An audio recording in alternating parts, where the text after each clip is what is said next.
What up, you fluffy bastards? My name is Liquid Blitz, and today we have Battlefield Superclass loadout number 12, Mother Russia.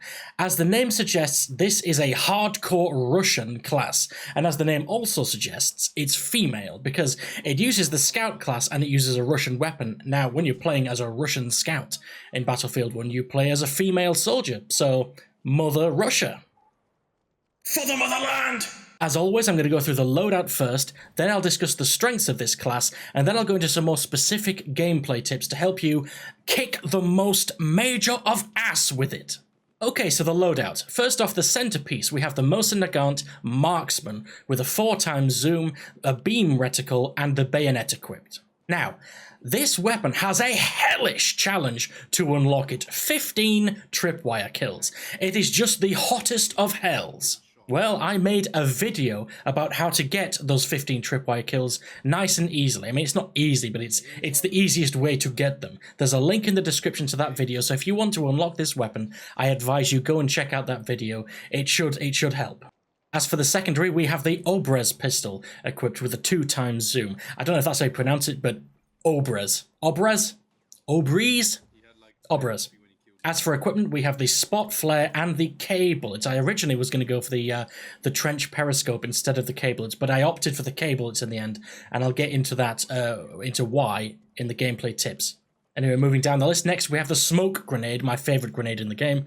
Its uses are limitless. Anyway, as for the melee weapon, we have the Cossack dagger, because this is a Russian class. And then finally, to finish off the loadout, we have 3 specific specializations. Now, this is the first superclass loadout since specializations were added to the game. We have, number 1, cover, which reduces your incoming suppression by 25%. Very important for sniping accuracy. Second, we have quick unspot, which removes the spot icon from you 2 seconds faster, which is a good sort of all-rounder for any class, really. Thirdly, we have inconspicuous. Now, this makes you invisible to enemy spot flares when you're staying still or moving very slowly. Needless to say, this is epic for staying hidden as a sniper.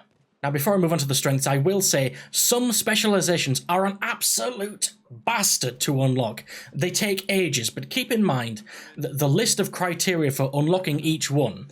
There's 6 things to unlock. You only need to complete 5 out of the 6 things, not all 6, and that's something I didn't realize until far too late. Anyway, speaking of the strengths, let's move on to them. Now, I'm going to lay them out a bit more logically than I have done in the past. I'm going to go through each piece of equipment and discuss the strengths for each one. Starting with the actual main weapon, the Mosin-Nagant Marksman.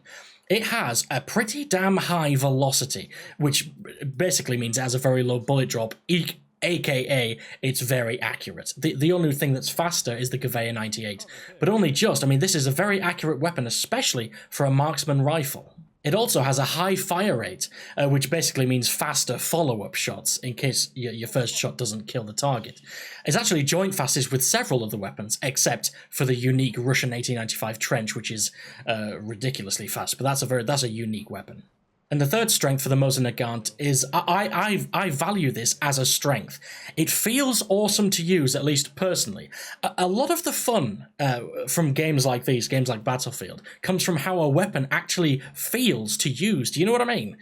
And for whatever reason, I love the feel of the Mosin-Nagant. It feels raw and sort of powerful and real.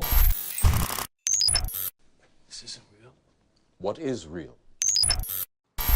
Anyway, moving on to the strengths of the Obrez pistol, which is basically, by the way, it's like a Mosin-Nagant chopped down to as small as it possibly can be. Now, this thing is a one-shot kill under 10 meters to the chest or the head. But if, like me, I've started to play on hardcore servers only. In fact, there's actually one specific server that I always go to. So if you play on 200% damage servers, it's practically a cheat at close range. It's a one-shot kill just regardless. And going hand in hand with its close range ability is the fact that it has a pretty damn accurate hip fire.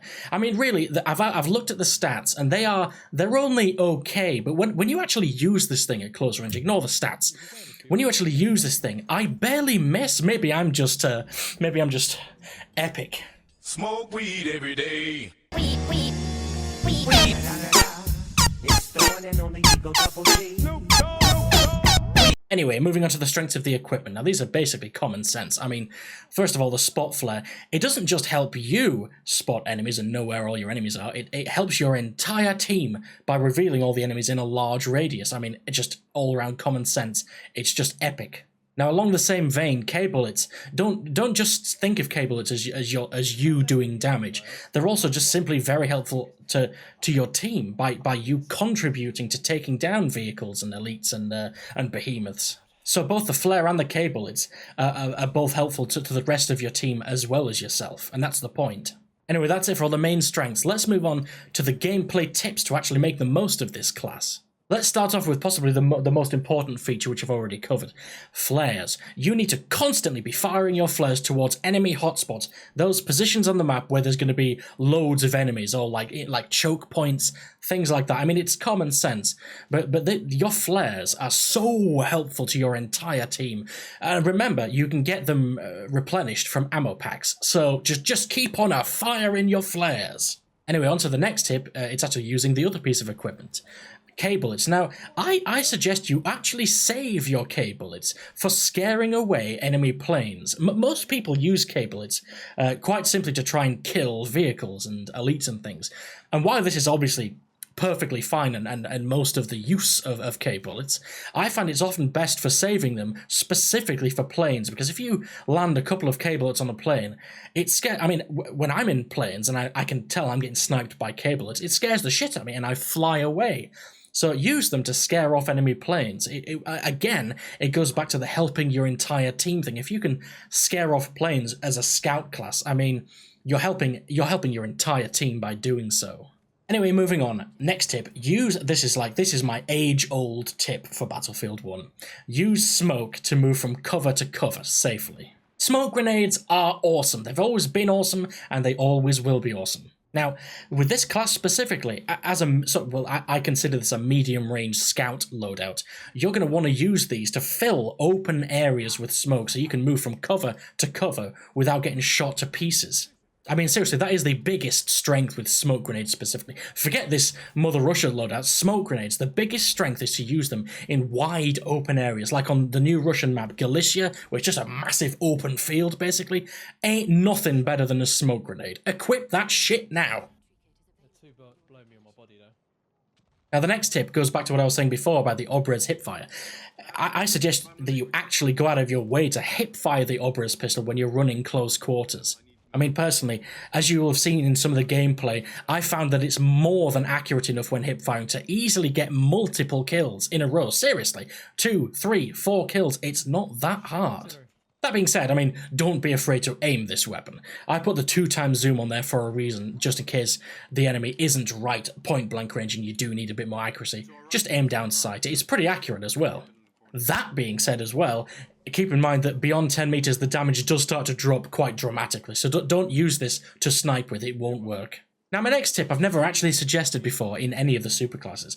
I suggest that you actually try quickscoping enemies that are close to medium range with your Mosin-Nagant. I mean, the Mosin-Nagant is very accurate with its quickscope shots compared to other rifles that I've used. So this tip basically is, if you're running about and there's someone kind of close by, not quite close enough to get your pistol out and start hip firing, but sort of medium range, let's say 20 or 30 meters, I suggest you get your crosshair over them in hip fire mode, do you know what I mean? Just get your crosshair over them, and then scope and shoot very quickly. You'd be surprised how often you actually hit people by doing this.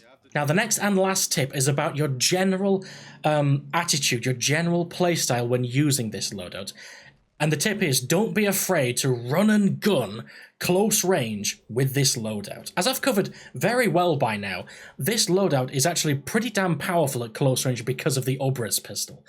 Add into that the accurate and pretty sort of fast quickscoping with the Mosin-Nagant, and what you end up with is a very powerful sort of high skill loadout that you can actually rush with. It reminds me of the old days of using a Gewehr M95 infantry up close. Even though it's a marksman rifle, this is quite good at close range, this loadout, so give it a go.